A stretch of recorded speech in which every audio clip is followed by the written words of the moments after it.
When I decided to run for office in August 2022, I was extremely aware of the challenges ahead.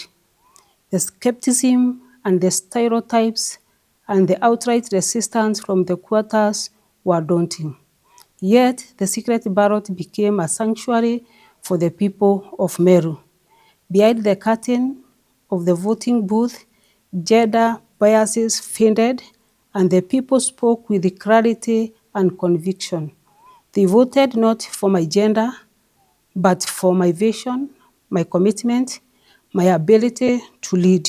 For that, I am eternally grateful. However, winning the election was only the beginning. The challenges of leadership in a patriarchal community or society do not end at the ballot box. Despite the mandate given to me by the people, I have for the last 2.5 years faced relentless frustration and resistance. Some have sought to undermine my authority, question my capabilities, and dismiss my achievement simply because I am a woman.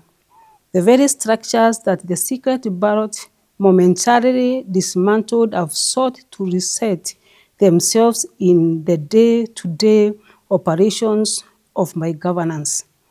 Despite all that, I remained undeterred, knowing that the people of Meru entrusted me with this responsibility. I endured with committed to serving the people of Meru with integrity, determination, and resilience.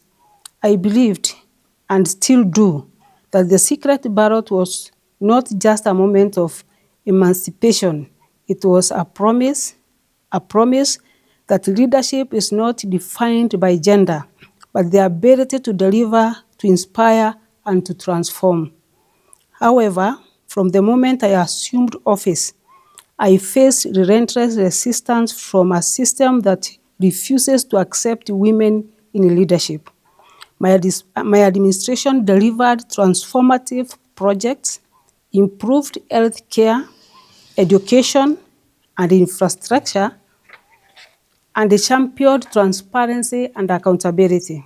Yet, my successes were met with hostility by those who felt threatened by a woman's ability to lead effectively.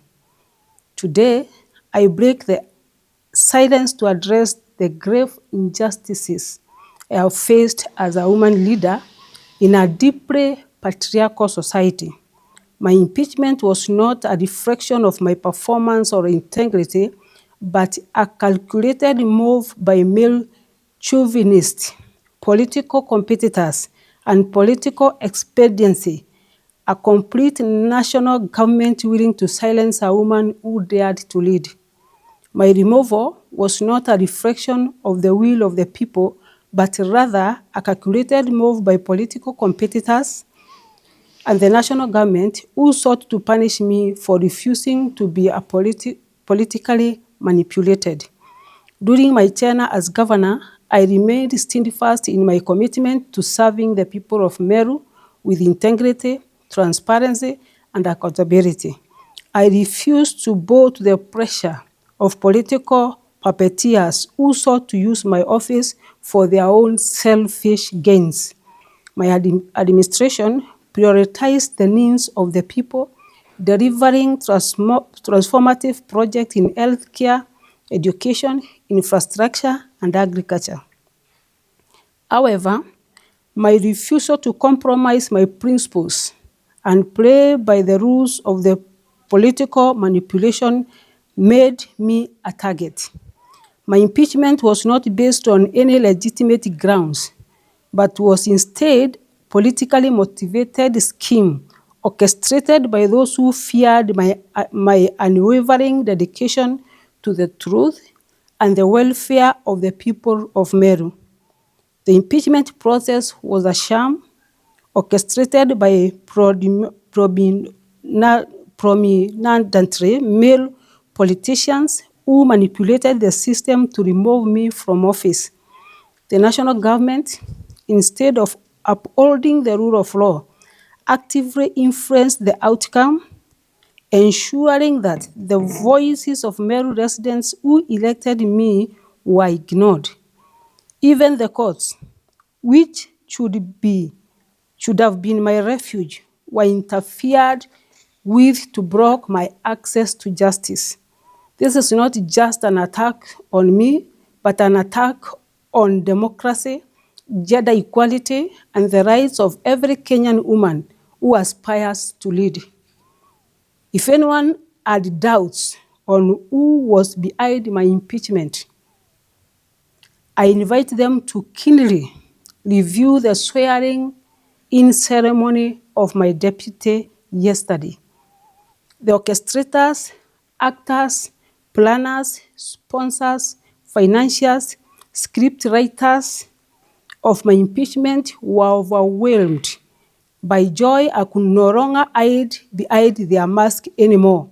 They all converged at Mwendanto grounds, and one after the other in their speeches took credit of my downfall, with each of them boldly stating the role they played.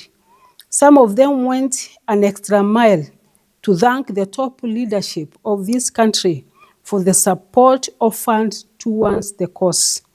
Accordingly, I am firm in my belief that this impeachment was not about accountability, but about perpetuating a culture of male dominance in leadership. It is a sad reality that in 2025, women leaders are still subjected to systematic discrimination, harassment, and exclusion. My case is a stark reminder of the barriers women face in politics and the length to which some will go to maintain status quo. To my people of Meru County, I thank you for your unwavering support and belief in my leadership. Your voices matter, and I will continue to fight for the development and the progress of our beloved county. To the women of Kenya, I urge you to rise above fear and intimidation. Our journey towards equality is far from over, but together we can break the barriers and create a future where women leaders are celebrated, not vilified. I will not be silenced. I will pursue all legal avenues to clear my name, expose the injustices and that have been perpetrated against me. This is not just my fight. It is a fight for every woman who dares to dream of leadership in a society that often seeks to crush those who dreams. I call to all Kenyans, civil society organizations, and the international community to stand with me in condemning this blatant abuse of power and to demand accountability from those who have undermined our democracy. To the people of Meru, I want to assure you that this fight is far from over. I will not be silenced. I will not allow the voices of the people to be drowned out by the greed and corrupt of a few. I remain committed to the ideals that guided my leadership.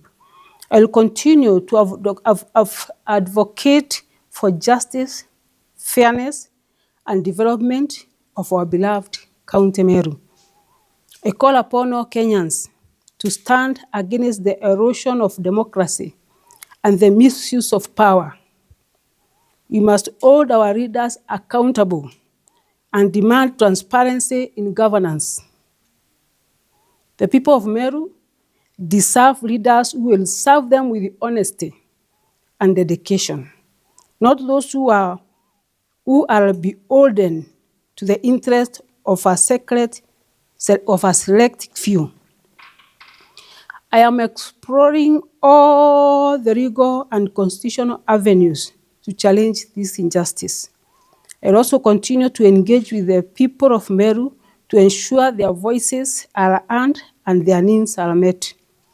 I thank the countless supporters who have stood by me during this difficult time.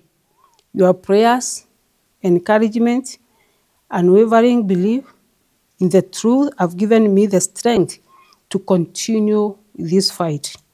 Together, we will overcome this challenge and emerge stronger than ever.